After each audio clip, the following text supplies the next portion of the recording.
In this video, I'm going to show you how to lay your first row of luxury vinyl plank flooring. You might think it's strange that I've not started my first row of luxury vinyl flooring up against the wall. The reason for that is we wanted a full board in front of this half and we wanted our flooring to line up with the edge of our stone. This is actually what we're going to be working to. It's important that you get your first row of flooring right because everything else follows on from there.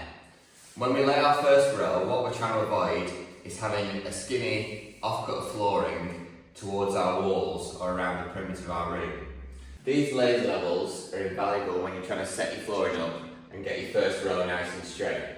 So we've got our laser set up, we've propped it up on this box so it casts a nice straight line along the back edge of our flooring. There are lots of different types of laser level, but this Sigma one has been absolutely perfect for me. It casts different level lines all the way around your room, but the one we're interested in is this laser line here running along the back edge of our flooring. And that way we can get a nice straight edge all the way along from one side of our room right to the other. So because we've got a rectangular, long, thin room, and we've got a nice half here, we wanted to have a full floorboard up against the half. So sometimes this is a good place to start. We've got our floorboards going along the length of our room, so we've got our flooring going the long way along the room. And we've also got a bay window here letting a lot of light in. So our flooring is going in the direction of the longest length, and it's also in the direction of the light. So it makes it really easy to decide where to start our flooring, but it might be different depending on your house.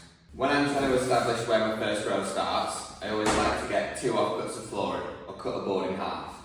Because you're always trying to work out, whenever you lay your first row, where your flooring is going to finish up to your walls and your cutouts. I've established here that our first row is going to run in front of our half.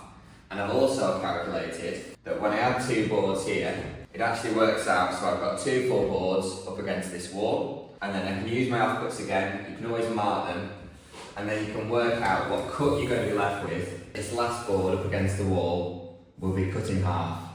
So I've got a full board along the front of my half, I've got half the board going to that back wall, and I've also measured the distance from my first row to this wall. It's worth spending a bit of extra time setting up your first row of flooring because it makes the rest of the process a million times easier.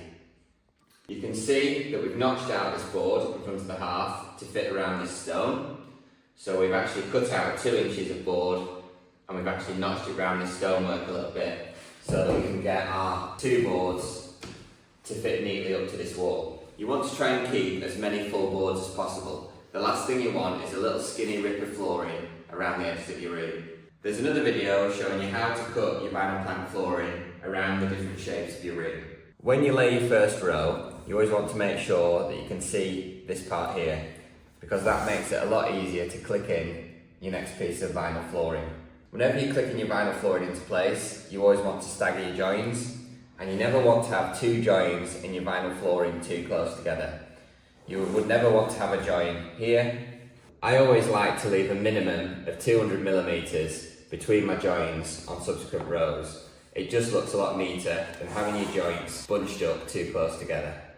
Although your vinyl flooring clicks together on this side, you can actually click it in from the back. Just need to be slightly more careful because obviously I'll need to finish this row up against the wall.